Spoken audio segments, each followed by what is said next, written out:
सुप्रभात विद्यार्थियों आज हम इस वीडियो में पढ़ेंगे राजस्थान में सूखे व अकाल के कारण।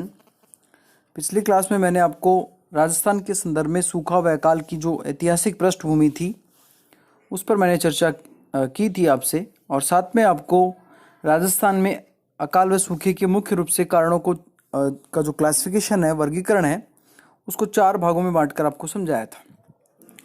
हमने राजस्थान में अकाल व सूखे के कारण को 4 भागों में जो बांटा है, जिसमें पहला कारण आपका प्राकृतिक कारण थे, दूसरा आर्थिक कारण है, तीसरा सामाजिक कारण, और चौथे जो कारण थे वो राजनीतिक कारण थे।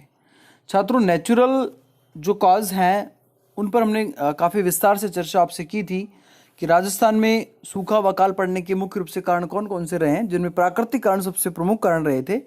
अतिवृष्टि अनावृष्टि की हमने बात की कि जब लगातार बारिश हो जाती है जिसकी वजह से अतिवृष्टि की स्थिति बन जाती है, हमारी फसलें चौपट हो जाती हैं, दलदल की स्थिति हो जाती है, भूमि का कटाव हो जाता है, छोटी जो हमारी बागवानी फसलें होती हैं वो नष्ट हो जाती हैं, जिसके कारण राजस्थान में हमें समय समय पर सूखा व अकाल की स्थिति को देखने को मिलता है। लेकिन राजस्थान में अतिवृष्टि की स्थिति कम बनती है, अनावृष्टि की जो स्थिति है वो ज़्यादा दिखाई देती है। अनावृष्टि का मतलब होता है बारिश का बहुत कम मात्रा में होना। अनियमित और अनिश्चित वर्षा का होना ये भी एक प्राकृतिक कारण बनता है कि किसी क्षेत्र में ज़्यादा अधिक मात्रा में वर्षा हो जाती है, जबकि अधिकांश क्षेत्र में बारिश की अनिश्चितता विद्यमान रहती है। छात्रों, प्राकृतिक स्थिति की जब हम बात करते हैं तो राजस्थान की जो भौगोलिक स्थिति है प्राकृतिक दृष्टि से वो बड़ी विषम है। यहाँ जो पश्चिम का जो रेगिस्तानी भाग है, जो लगभग कुल क्षेत्रफल का 61% है, या फिर यूँ कह सकते हैं कि जो अरावली पर्वतमाला है उसकी जो स्थिति है वो भी बारिश के अनुकूल नहीं है, क्योंकि राजस्थान में जो बारिश होती है वो 2 प्रकार के मानसूनों से होती है। या तो अरब सागरीय मानसून की वर्षा हमारे प्रदेश में होती है, या बंगाल की खाड़ी के मानसून से हमारे प्रदेश में बारिश होती है। जो अरब सागरीय जो मानसून है छात्रों, वो अरावली पर्वतमाला की समानांतर स्थिति पर चलता है, या फिर अरावली पर्वतमाला की जो स्थिति है वो उस मानसून के समानांतर होने के कारण हम ज़्यादा उन मानसून या उन हवाओं को रोक नहीं पाते हैं, जिसके कारण यहाँ बारिश नहीं हो पाती है। इसके अलावा जो बंगाल की खाड़ी का मानसून है वो इतनी लंबी दूरी तय करके हमारे यहाँ पहुँचता है, तब तक वो सारे बादल बारिश से खाली हो जाते हैं। तो भौगोलिक स्थिति की हम जब बात करते हैं, या हम जो प्राकृतिक स्थिति की बात कर रहे हैं, उसकी वजह से भी राजस्थान में हमेशा अकाल व सूखा पड़ता है, क्योंकि इस स्थिति के कारण यहाँ वर्षा कम होती है। छात्रों, धरातल की बनावट की जो बात कर रहे हैं उसमें रेगिस्तानी भाग जो है वो ज़्यादा मात्रा में है, और ऐसी स्थिति में हम वहाँ मानसूनी हवाओं को आकर्षित नहीं कर पाते हैं, जिसके कारण वहाँ कम बारिश होती है, और हमारी जो वनस्पति है, हमारे पेड़ पौधे हैं, वो सब नष्ट हो जाते हैं। राजस्थान शुष्क जलवायु में आता है, उष्ण जलवायु में आता है, जिसके कारण यहाँ की जो फसलें हैं वो नष्ट हो जाती हैं, और हम शीत प्रदेशों की जो व्यापक फसलें हैं उनको हम उत्पादित नहीं कर पाते हैं। इससे जलवायु में वर्षा का अभाव व तापमान की अधिकता हो जाती है। कम वर्षा के कारण अधिकांश समय में अकाल व सूखे की स्थिति उत्पन्न होती है। छात्रों, प्राकृतिक प्रकोप जो है वो भी प्राकृतिक कारणों में आते हैं, जिनकी वजह से राजस्थान में अकाल व सूखा देखने को मिलता है। प्राकृतिक प्रकोपों में ओलावृष्टि, बाढ़ होना, कभी भूकंप, आंधी तूफान का आना, इसके अलावा टिड्डियों का जो आक्रमण है फसलों के लिए वो भी बहुत अधिक मात्रा में नुकसान पहुंचाता है। तो हम यहाँ जो बात कर रहे हैं उसमें प्राकृतिक प्रकोपों की जो बात कर रहे हैं, तो प्राकृतिक प्रकोप भी राजस्थान में इन फसलों को नुकसान पहुंचाता है, जिसकी वजह से यहाँ अकाल समय समय पर देखना पड़ता है। वनों का विनाश, वनों की जो अनियंत्रित कटाई लोगों के द्वारा की जा रही है, जिसकी वजह से असंतुलन उत्पन्न होता जा रहा है, और उस असंतुलन के कारण राजस्थान में समय समय पर अकाल व सूखे की स्थिति को देखना पड़ता है। छात्रों, ये कुछ बिंदु जो मैंने आपको बताए, जिन पे मैंने विस्तार से चर्चा की थी। पिछले वीडियो में मैंने आपको इन पर कुछ बातें बताई थी। तो ये आपको ध्यान रखना है कि प्राकृतिक कारणों में अतिवृष्टि अनावृष्टि हो गया, अनियमित अनिश्चित वर्षा हो गया, प्राकृतिक स्थिति हो गई, धरातल की बनावट हो गई, शुष्क जलवायु व प्राकृतिक प्रकोप हो गए, वन विनाश और पर्यावरण असंतुलन, ये सारे बिंदु राजस्थान में सूखे व अकाल होने के प्राकृतिक कारण बनते हैं। अब हम बात करते हैं कुछ आर्थिक कारण हैं। इन आर्थिक कारणों की वजह से भी राजस्थान में समय समय पर अकाल व सूखा देखने को प्राय मिलता है। तो आर्थिक समृद्धि व विकास अकाल व सूखे के दुष्प्रभावों को कम करने में मददगार है। छात्रों, आर्थिक ग्रोथ जो है, आर्थिक समृद्धि जो है और डेवलपमेंट जो है, ये अकाल व सूखे के दुष्प्रभावों को कम करने में मददगार होता है। गरीबी, विषमता एवं वित्तीय संकट आदि से सूखा व अकाल की भयाक्रांता बढ़ती है। जिन क्षेत्रों में गरीबी की विषमता है, वित्तीय संकट है, तो इस तरह की जो स्थिति है वो अकाल को बढ़ावा देती है, जबकि आर्थिक विकास और समृद्धि जो है वो अकाल को कम करती है। अब राजस्थान में यदि हम बात करें तो किन कारणों से यहाँ गरीबी और आर्थिक विषमता आज भी देखने को मिलती है जो अकाल को बढ़ावा दे रहा है, तो इनका हम बिंदुवार जब चर्चा करेंगे तो हमारा पहला बिंदु बनता है आर्थिक विकास की धीमी गति। इकोनॉमिक डेवलपमेंट की जो ग्रोथ है वो स्लो है। तो राजस्थान के पिछड़े वन व तीव्र आर्थिक विकास के अभाव का परिणाम यह है कि कृषि विकास व औद्योगिक विकास भी पिछड़ा हुआ है। छात्रों, कृषि और औद्योगिक विकास जो है वो एक दूसरे का पूरक है। कृषि का विकास औद्योगिक संरचना पर डिपेंड करता है और औद्योगिक विकास कृषि संरचना पर डिपेंड करता है, क्योंकि इन दोनों की जो अंतर संबंध है वो एक दूसरे के साथ पूरकता का है। इसलिए हमें एग्रीकल्चर को डेवलपमेंट करना है, उसके साथ साथ आपको औद्योगिक विकास भी करना पड़ेगा। जबकि राजस्थान में इस प्रकार की विषम परिस्थितियां बनती है कि जिसके कारण यहाँ का इकोनॉमिक डेवलपमेंट जो है वो धीमा है। यहाँ औद्योगिक संरचना के लिए इंफ्रास्ट्रक्चर का पूर्णतः अभाव है। हमारे यहाँ पर पानी, बिजली, सड़क, परिवहन, टेक्नोलॉजी, इन सब सेक्टरों में या इन सब आयामों में हमारी स्थिति ज़्यादा ठीक नहीं है, जिसकी वजह से हमारा आर्थिक विकास धीमा हो गया है।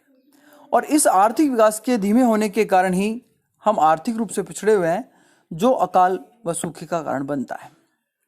छात्रों, राजस्थान को बीमारू राज्य कहा जाता है और बीमारू राज्य इसीलिए कहा जाता है क्योंकि यहाँ पर प्रारंभिक स्थिति से ही औद्योगिक विकास नहीं हुआ है और औद्योगिक विकास के अभाव के कारण हम कृषि का विकास भी नहीं कर पाए। और कृषि का विकास का तो सबसे बड़ा जो फैक्टर है वो है राजस्थान का अधिकांश भाग जो है वो असंचित क्षेत्र में आता है, जिसकी वजह से यहाँ कृषि का विकास करना संभव नहीं है। लेकिन हम यहाँ औद्योगिक विकास की बात करें तो राजस्थान की जो संरचना है वो इस प्रकार की है कि यहाँ आधारभूत संरचना का पूर्णतः अभाव है। सड़कें, पानी, बिजली, इन सब की कमी होने के कारण हम यहाँ का इंडस्ट्रियल डेवलपमेंट भी नहीं कर पा रहे हैं और इन सब की वजह से आर्थिक विकास की गति जो है वो धीमी है। छात्रों, दूसरे बिंदु की यदि हम बात करें तो कमजोर आर्थिक ढांचा। हमारा जो इंफ्रास्ट्रक्चर है वो कमजोर है। राज्य के व्यापक विस्तार तथा वित्तीय संसाधनों की कमी, राज्य में विद्युत शक्ति, सड़क, रेल परिवहन तथा सिंचाई साधन की कमी से आर्थिक ढांचा कमजोर है। यद्यपि योजना विगत कुछ समय से इस ढांचे में काफी सुदृढ़ किया गया है। जब हम पंचवर्षीय योजनाओं की जब बात करते हैं, पिछले कुछ समयों की हम बात करते हैं, तो ऐसी स्थिति में हमने इस ढांचे में काफी सुधार किया है। पहले रेल लाइनों का जाल बहुत सीमित मात्रा में था, आज धीरे धीरे काफी इंटीरियर जो एरियाज हैं वहां भी रेल लाइन का डेवलपमेंट हो रहा है। आज सड़क परिवहन भी पहुंच रहा है, वायु परिवहन में भी हमने काफ़ी सुधार किया है। पानी की जो बात की जाती है उसमें पश्चिम राजस्थान पहले पानी की स्थिति में बहुत ही पुअर था, लेकिन जब से इंदिरा कैनाल को डेवलप किया गया है, नदी जोड़ने का कार्यक्रम सरकार के द्वारा किया गया है, बड़ी बड़ी सिंचाई परियोजनाओं का राजस्थान में विकास किया गया है, उसके बाद कुछ हद तक हम ये कह सकते हैं कि पानी के क्षेत्र में भी सुधार हुआ है। लेकिन आज भी यदि हम विकसित राज्यों से कंपेयर करते हैं, जिसमें गुजरात है, तमिलनाडु है, कर्नाटक है, महाराष्ट्र है, ये इस तरह के राज्य जो इंफ्रास्ट्रक्चर के दृष्टिकोण से राजस्थान से कहीं आगे हैं। तो राजस्थान में जो प्रबल कारण मिला है कि जब इंफ्रास्ट्रक्चर का अभाव है तो लोगों को रोजगार नहीं मिल पाता है, लोगों अपनी आजीविका के लिए उन क्षेत्रों में अपना रोजगार नहीं ढूंढ पाते हैं। तो ऐसी स्थिति में हमेशा वो गरीबी में बने रहते हैं, और वो जो गरीबी का कारण है वो अकाल व सूखे को बढ़ावा देता है छात्रों। इसके अलावा यदि हम अगले बिंदु की बात करें तो सिंचाई के साधनों की कमी। राज्य में सिंचाई के साधनों का नितांत अभाव रहा है। 1951 में कुल 154 लाख हेक्टेयर भूमि में से केवल 11.5 लाख हेक्टेयर सिंचित क्षेत्र था, जो कुल क्षेत्र का 12% है, जो वर्तमान में बढ़कर कुल सिंचित क्षेत्रफल लगभग 68.8 लाख हेक्टेयर होने का अनुमान है। लेकिन आज भी इस स्थिति में यदि हम बात करें तो सिंचाई के साधनों की राजस्थान में पूर्णतः कमी है। बड़ी बड़ी परियोजनाओं पर काम चल रहा है, लेकिन अभी वो अपने अंतिम दौर में अभी प्रवेश नहीं किया गया है। इस वजह से सिंचाई, खेतीबाड़ी हमारा या उद्योगों के लिए पानी की व्यवस्था, ये सभी क्षेत्रों में पिछड़ रहे हैं। इसलिए इसे राजस्थान में अकाल व सूखे का सामना करना पड़ता है। साथ में छात्रों अगला बिंदु जो बनता है वो बनता है कुटीर व लघु उद्योगों का पतन। राजस्थान में स्मॉल इंडस्ट्री और कॉटेज इंडस्ट्री जो है वो धीरे धीरे उनका पतन होता जा रहा है। अब पतन होने के बहुत सारे कारण इसमें बनते हैं। एक तो इन उद्योगों के लिए बाजार की उपलब्धता नहीं हो पा रही है, इंफ्रास्ट्रक्चर नहीं मिल पा रहा है, इनको कच्चा माल नहीं मिल पा रहा है, सरकार के द्वारा इनको व्यापक स्तर पर मदद नहीं की जा रही है, इनमें काम करने वाले जो कारीगर हैं उनको उपयुक्त टेक्नोलॉजी नहीं सिखाया जा रहा है, उनको ट्रेनिंग नहीं दी जा रही है, जिसकी वजह से ये जो उद्योग हैं वो बड़े उद्योगों से प्रतियोगिता करने में असफल हो जाते हैं। और जब ये बड़े उद्योगों से प्रतियोगिता करने में असफल हो जाते हैं तो ऐसी स्थिति में इनका वित्तीय भार बढ़ता जाता है और ये अपने मूल कार्य से भटक जाते हैं और इनका धीरे धीरे पतन होने लग जाता है। आपको पता है कि राजस्थान की जीडीपी में लगभग हम यदि बात करें तो 45 से 50% रोजगार इन उद्योगों से बनता है। 45 से 50% लोगों को जो रोजगार है वो कॉटेज और स्मॉल इंडस्ट्री से मिलता है, और इस स्थिति में इन उद्योगों का पतन हो रहा है तो हमारा रोजगार का बहुत बड़ा जो भाग है वो खत्म होता जा रहा है, जिसकी वजह से लोग बेरोजगार हो रहे हैं, और बेरोजगारी जो है वो अकाल व सूखे का कारण बनती है। छात्रों, कृषि की विफलता व अकाल के समय कुटीर व लघु उद्योग जो है वो डूबते को तिनके का सहारा देने वाले साबित होते हैं। राजस्थान में ये सहायक एवं वैकल्पिक रोजगार आय के स्रोत हैं, लेकिन इनके प्रति उचित नीति का अभाव इन उद्योगों को बंद कर रहा है, जिससे अकाल व सूखा बढ़ रहा है। छात्रों, हमें यदि अकाल व सूखे से निजात पाना है या उनको दूर करना है राज्य से, तो ऐसी स्थिति में हमारी सरकार को, हमारे जो नीति निर्माता लोग हैं, जो प्रबंधक लोग हैं, उनको छोटे उद्योगों पर ध्यान देना होगा, क्योंकि छोटे उद्योगों से इकोनॉमी चलती है और इकोनॉमी में इन उद्योगों का बहुत बड़ा योगदान होता है। तो चूंकि हम कारण पर बात कर रहे हैं, इसलिए हमें यही तर्क यहाँ देना पड़ेगा कि राजस्थान से धीरे धीरे छोटे उद्योगों का पतन हो रहा है, जिसके कारण लोगों का रोजगार छिनता जा रहा है और लोगों की आय में गिरावट आती जा रही है। इसके लिए आर्थिक दरिद्रता की भी हम बात कर सकते हैं कि आर्थिक जो दरिद्रता है या इकोनॉमिक पॉवर्टी जो है वो भी अकाल व सूखे के कारण है। राज्य में लोगों की प्रति व्यक्ति आय, सकल आय व अन्य राज्यों की तुलना में काफ़ी कम है। यदि हम पंजाब की बात करें, गोवा की बात करें, केरल की बात करें, तो इन राज्यों की तुलना में राजस्थान में लोगों का पीसीआई, पर कैपिटा इनकम जो है वो बहुत कम है, जिससे लोगों में कुपोषण, निम्न स्तर, कार्यकुशलता का अभाव, निम्न स्तर की तकनीक आदि आर्थिक दरिद्रता बढ़ रही है। जब इनकी प्रति व्यक्ति आय कम है तो यहाँ रहने वाले लोग कुपोषित हो जाते हैं, इनको अच्छा भोजन नहीं मिलता है, ये दरिद्रता में जीवन जीते हैं, जिसकी वजह से अच्छी शिक्षा, स्वास्थ्य नहीं ले पाते हैं, जिससे इनकी कार्यकुशलता कम हो जाती है। कार्यकुशलता उनकी कार्यशैली को कम करती है, जिससे उनको भविष्य में आय उत्पादित नहीं हो पाती। तो निम्न स्तर की तकनीक, ये सब आर्थिक दरिद्रता के लक्षण हैं, जिसके कारण भी राजस्थान में अकाल और सूखा पड़ रहा है। इसके अलावा छात्रों, बेकारी की हम बात कर सकते हैं। बेकारी बेरोजगारी होती है, और राजस्थान की जो इकोनॉमी है वो एग्रीकल्चर बेस्ड इकोनॉमी है, और एग्रीकल्चर में अनिश्चितताएं बहुत अधिक होती हैं, कृषि में अनिश्चितताएं बहुत अधिक होती हैं। हमारे यहाँ का मुख्य जो व्यवसाय है वो कृषि और पशुपालन है। ये दोनों व्यवसाय ही अकाल व सूखे के कारण चौपट हो रहे हैं और इनकी वजह से इकोनॉमी के अंदर बेरोजगारी या बेकारी फैल रही है और ये बेकारी बेरोजगारी जो है ये अकाल को और अधिक बढ़ावा दे रही है। राज्य में बढ़ती जनसंख्या, रोजगार के अवसरों में धीमी वृद्धि। जनसंख्या तेजी से बढ़ रहा है। 2011 के आंकड़ों की यदि हम बात करते हैं तो राज्य की जनसंख्या 6.85 करोड़ थी, जो बढ़कर 2021 में अनुमानित यदि हम बात करें तो लगभग ये 7 करोड़ हो चुकी है, 8 करोड़ हो चुकी है। 115 लाख की इसमें वृद्धि हुई है, 1 करोड़ 15 लाख की इसमें वृद्धि हुई है। तो जनसंख्या बहुत तेजी से बढ़ रहा है। औसत स्तर जो हमारा था वो 17% दशकीय वृद्धि दर थी, जो राजस्थान में 21% रही। तो भारत की तुलना में राजस्थान में जनसंख्या तेजी से बढ़ रही है, लेकिन उस अनुपात में रोजगार के अवसर हम सृजित नहीं कर पा रहे हैं। अब जब रोजगार के अवसर हम पर्याप्त मात्रा में सृजित नहीं कर पा रहे हैं तो आर्थिक दृष्टि से लोग कमजोर होते जा रहे हैं, उनको रोजगार नहीं मिल रहा, जिससे अकाल व सूखे की समस्या बढ़ती जा रही है। पिछले 2 वर्षों की यदि हम बात करते हैं तो ये पैंडेमिक जो है इसने भी लोगों को बेरोजगार अधिक मात्रा में बना दिया है, जिसके कारण लोग बेकारी का शिकार हो रहे हैं और उनका रोजगार उनसे छीन चुका है, छूट चुका है, जिसकी वजह से यहाँ दरिद्रता बढ़ रही है, बेकारी बढ़ रही है, जो अकाल व सूखे को बढ़ावा दे रही है।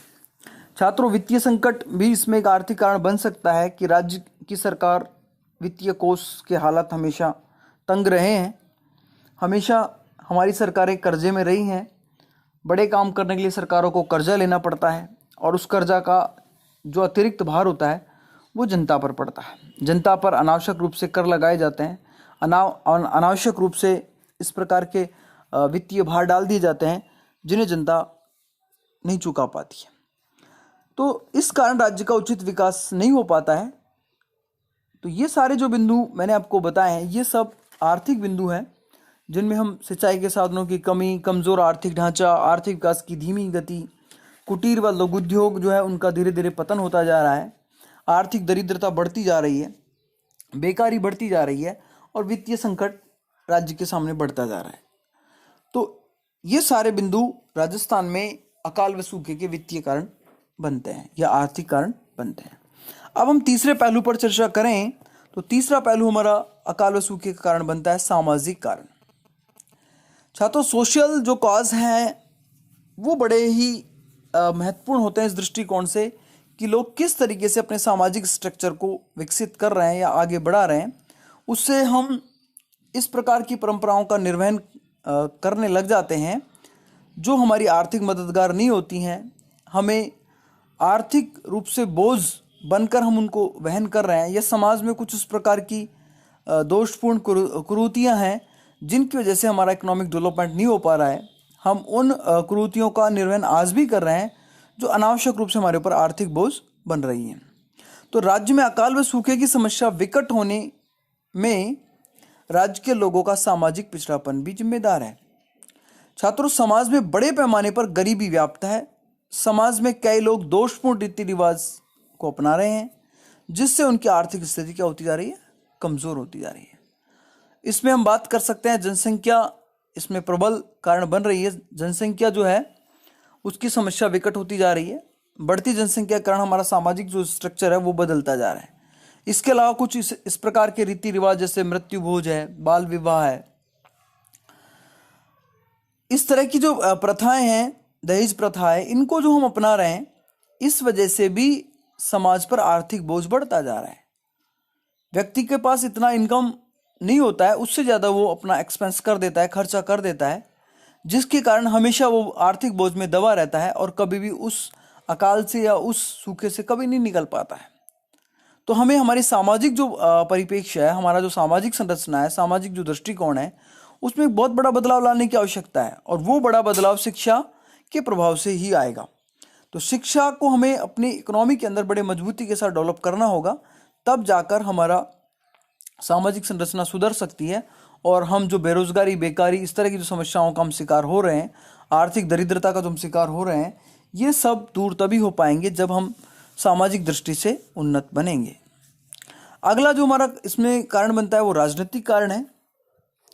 राजनीतिक कारणों में अपन बात कर सकते हैं। राजस्थान की राजनीतिक परिस्थितियां अकाल व सूखे के लिए कुछ हद तक जिम्मेदार है। राजनीतिक लोगों की उदासीनता कि वो केवल अपने मतलब के लिए राजनीति करते हैं, जनता की समस्याओं पर वो लोग कभी भी ध्यान नहीं देते हैं। सरकारें आती रहती हैं, जाती रहती हैं, हमें बड़े बड़े आश्वासन मिलते रहते हैं। हर चुनाव से पहले हमें मैनिफेस्टो मिलता है, लेकिन वो मैनिफेस्टो किस हद तक पूरे होते हैं इस सबसे जनता वाकिफ है। हमारे यहाँ पर उचित जल नीति का अभाव है।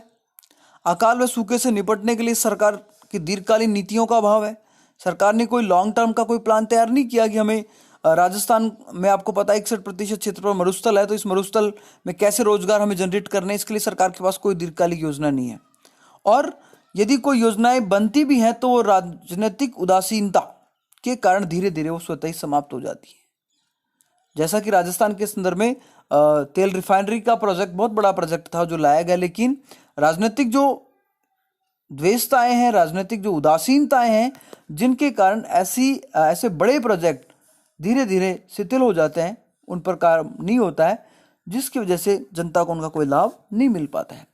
राजस्थान में भेदभाव की प्रवृत्ति भी अकाल व सूखे के लिए प्रभावी ढंग से निपटने में बाधा उत्पन्न करती है। छात्रों, सरकारें विपरीत स्वभाव या विपरीत पार्टियों की सरकारें जब बन जाती हैं तो ऐसी स्थिति में सरकारें केवल भेदभाव की प्रवृत्ति रखती हैं। यदि स्टेट गवर्नमेंट अलग पार्टी का है और सेंट्रल गवर्नमेंट अलग पार्टी का बनता है तो ऐसी स्थिति में दोनों पार्टियां एक दूसरे को नीचा दिखाने में लगी रहती हैं, जिससे जनता का भला नहीं हो पाता है और जनता हमेशा उन समस्याओं से बनी रहती है उनमें।